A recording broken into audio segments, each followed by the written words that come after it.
5 मई को देश भर के सैकड़ों छात्र नीट मेडिकल परीक्षा की आखिरी मिनट की तैयारी में लगे थे, जो दोपहर 2 बजे शुरू होने वाली थी। उसी दिन सुबह 9 बजे बिहार के पटना में एक बड़ा कांड फूटने वाला था। एक पुलिस अफसर मजे से खैनी खा रहा था कि तभी फोन की घंटी बजी। झारखंड पुलिस ने उसे टिप ऑफ देकर आगाह किया, सर जी, नीट पेपर लीक हुआ है।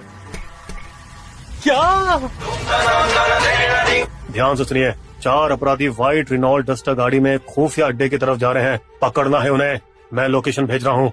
नाइट शिफ्ट की थकान के बावजूद सतर्क अफसरों ने कार का पता लगाया, उसका पीछा किया और बीच रास्ते में ही रोक दिया और 3 लोगों को गिरफ्तार किया, जो पेपर लीक माफिया के गुर्गे निकले। कार के अंदर छानबीन से 4 बच्चों के एडमिट कार्ड की फोटोकॉपी मिली और केस की गंभीरता को समझते हुए वही उनको पूछताछ के लिए दबोचा गया। हमें सब मालूम है पेपर लीक के बारे में, ससुर कहाँ छुपाए हो? बताते हैं, उस रास्ते पे। वे गुर्गे पुलिस को पटना के खेमनीचाक इलाके की तंग गलियों से ले जाते हुए एक पुरानी टूटी फूटी सी इमारत पर ले आए। बोर्ड से धूल पोंछने पर उन्हें एक लर्न बॉय स्कूल नाम दिखा। वे ऐसे खंडर पर खड़े थे जहाँ कोई बच्चा पढ़ने गया ही नहीं होगा, मगर स्कूल के अंदर उन्हें नीट पेपर की फोटोकॉपी के जले हुए टुकड़े मिले। साले, कहाँ से मारी है फोटोकॉपियाँ? बता, वरना। सर, हमें नहीं पता, हम लोगों को तो बस कल रात बच्चों को यहाँ लाने के लिए बोला गया। पुलिस जानकर हैरान हो गई कि उस सुबह तक इस सुनसान स्कूल में 30 बच्चे लीक हुई नीट पेपर का रट्टा मार रहे थे। पर जब बिहार में पेपर लीक माफिया चल रहा था, तभी गुजरात के ठग एक नया खालिस्तान भरो घोटाला लेकर आए, जहाँ छात्रों के पेपर जमा करने के बाद जिन सवालों के जवाब उन्होंने नहीं दिए थे, उनको टीचरों को भरने के लिए पैसे दिए गए थे। 30 मिनट के ब्रेक के दौरान, वो भी आंसर शीट को सुरक्षित स्ट्रॉन्ग रूम में रखने से पहले। यहाँ भी परीक्षा के दिन गोधरा प्रशासन को एक गुमनाम टिप ऑफ मिली। जय जलाराम स्कूल के टीचर आंसर शीट के साथ छेड़छाड़ कर रहे हैं, इसलिए जिला शिक्षा अधिकारी ने अपने निरीक्षण दस्ते के साथ स्कूल पर छापा मारा और टीचरों को रंगे हाथ पकड़ उनका प्लान नाकामयाब किया।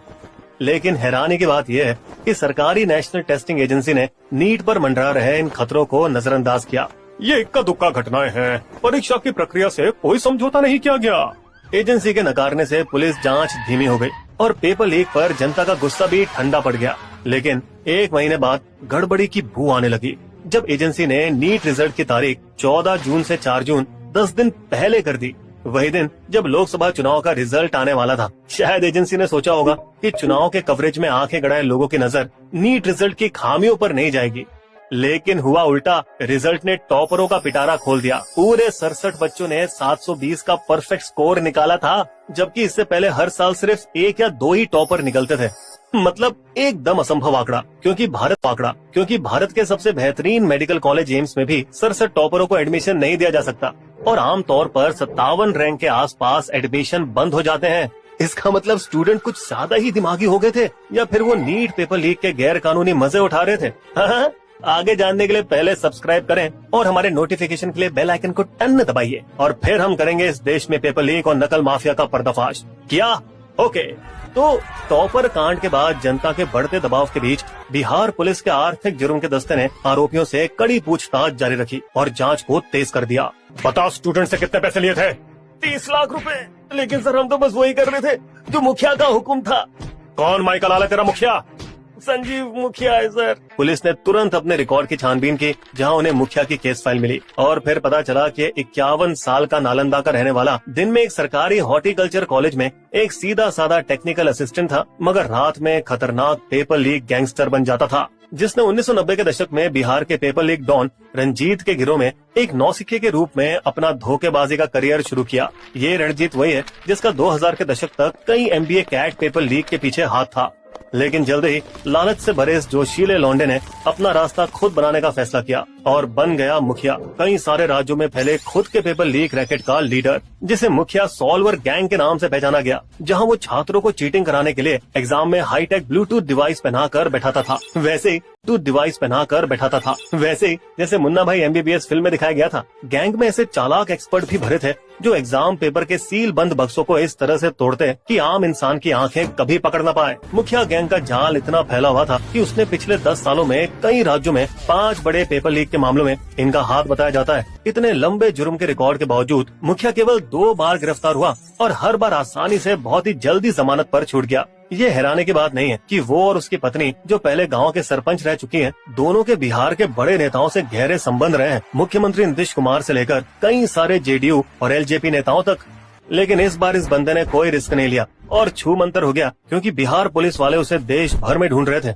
हो सकता है कि वो नेपाल भाग गया हो, जहां यूपी बिहार के अपराधी अक्सर कट लेते हैं। लेकिन पुलिस को कुछ सफलता मिली जब उन्होंने मुखिया के बेटे शिव कुमार उर्फ बिट्टू को ढूंढ निकाला, जो कि एक डॉक्टर है और अपने पिता के पेपर लीक गैंग का हिस्सा भी। और मजेदार बात यह है कि वो उनको पुलिस के अपने ही घर सलाखों के पीछे मिला, एक दूसरे पेपर लीक मामले में। हालांकि उससे पूछताछ से उन्हें कुछ खास पता नहीं चला, इसलिए फॉरेंसिक डिपार्टमेंट लीक हुए नीट पेपर बुकलेट के जले हुए टुकड़ों की जांच करने लगा, जो उस पुराने स्कूल में मिले थे, जिसमें पाया गया कि 68 सवाल असली नीट पेपर के सवालों से एकदम मेल खा रहे थे। लेकिन एक और ज्यादा जरूरी सबूत निकला, फोटोकॉपी में पाया गया यूनिक एग्जाम सेंटर कोड, जो कि पुलिस को झारखंड के हजारीबाग शहर के एक exam centre private OSS school तक ले गया और वे वापस शुरुआत में पहुंच गए, वही शहर जहां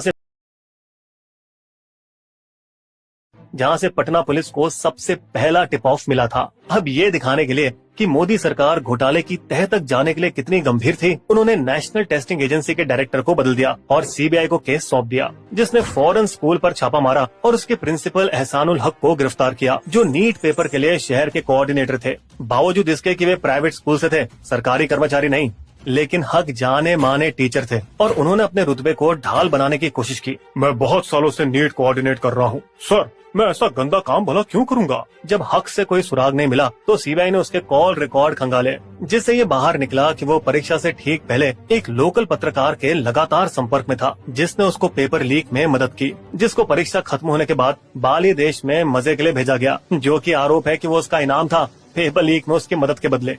फिर एक ठोस सबूत सामने आया, पंकज कुमार, एक सिविल इंजीनियर, हजारीबाग से लगभग 125 किलोमीटर दूर स्टील सिटी बोकारो का बंदा, जिसकी मदद से सीबीआई ने पेपर लीक की सारी घटनाओं के क्रम को आसानी से जोड़ लिया। 3 मई को जब नीट पेपर सेट पटना से बाय रोड हजारीबाग पहुंचा, तो 2 पेपर सेट को ई रिक्शा से 2 अलग बैंक में पहुंचाया गया, एसबीआई और कैनरा बैंक।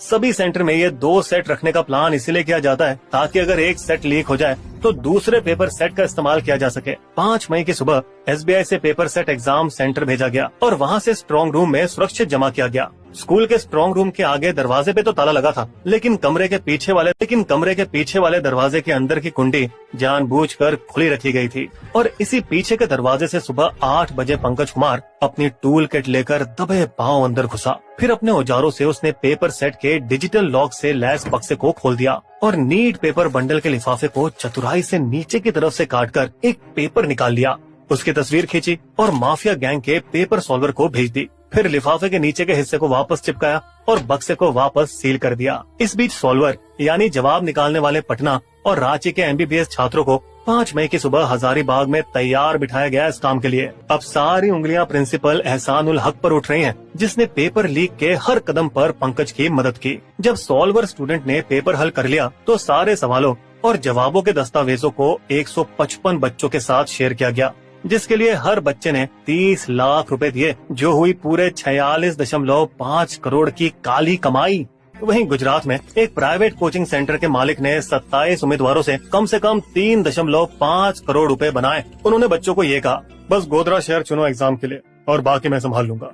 इस शातिर आदमी ने अपने गंदे काम को अंजाम देने के लिए पहले एक स्कूल सेंटर के प्रिंसिपल और टीचर्स को अपने साथ शामिल कर लिया था। अब इस बात पर कि इन सारे 27 बच्चों को गोधरा में एक ही एग्जाम सेंटर मिला, इससे सरकारी एजेंसियों की भूमिका पर सवाल उठ रहे हैं। एग्जाम के दिन स्टूडेंट ने वही किया जैसा उनसे कहा गया था। वो सवाल जिनके उन्हें जवाब नहीं आते थे उसे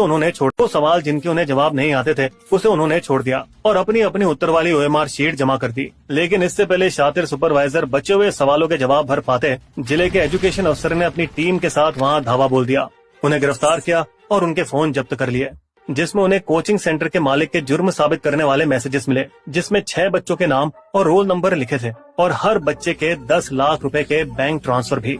फिर 6 दिन बाद गुजरात पुलिस ने इस घोटाले से जुड़े 5 लोगों को गिरफ्तार कर लिया और पुलिस को कोचिंग सेंटर से 2.82 करोड़ के चेक भी मिले और ये भी पता चला कि 67 लाख रुपए कोचिंग के मालिक के अकाउंट में भी डाले गए थे। पेपर लीक के सारे शोर शराबे से पहले मार्च में एक माफिया विजेंद्र गुप्ता की चेतावनी वाला वायरल वीडियो पहले ही सामने आ चुका था, नीट पेपर इस साल जरूर लीक होगा। फिर इंडिया टुडे के गुप्ता पर स्टिंग ऑपरेशन से पता चला कि मुखिया ने देश भर में 700 बच्चों से डील की थी, जिनसे वो आसानी से 200 से 300 करोड़ रुपए वसूलने वाला था। गुप्ता, जो खुद 2 बार गिरफ्तार हो चुका है, उसका ये मानना है कि गिरफ्तारी से इन एग्जाम माफियाओं को घंटा फर्क पड़ता है। पहले जेल, फिर बेल और फिर शुरू होगा खेल। उसने ये भी बताया कि एग्जाम पेपर ले जाने वाली ब्लैक लिस्टेड ट्रांसपोर्ट कंपनी को सरकारी दबंगों के दबाव से आसानी से टेंडर मिल जाता है। गुप्ता का यूपी के बड़े लीग माफिया और अभी के विधायक बेदी राम के साथ संबंध नेता माफिया की सांठ गांठ दिखाता है। सुप्रीम कोर्ट ने ये जरूर माना कि पेपर लीक से कम 155 बच्चों को तो जरूर फायदा हुआ है, मगर उन्होंने फिर से परीक्षा करो घंटा फर्क पड़ता है। पहले जेल, फिर बेल और फिर शुरू होगा खेल। उसने ये भी बताया कि एग्जाम पेपर ले जाने वाली ब्लैक लिस्टेड ट्रांसपोर्ट कंपनी को सरकारी दबंगों के दबाव से आसानी से टेंडर मिल जाता है। गुप्ता का यूपी के बड़े लीग माफिया और अभी के विधायक बेदी राम के साथ संबंध नेता माफिया की सांठ गांठ दिखाता है।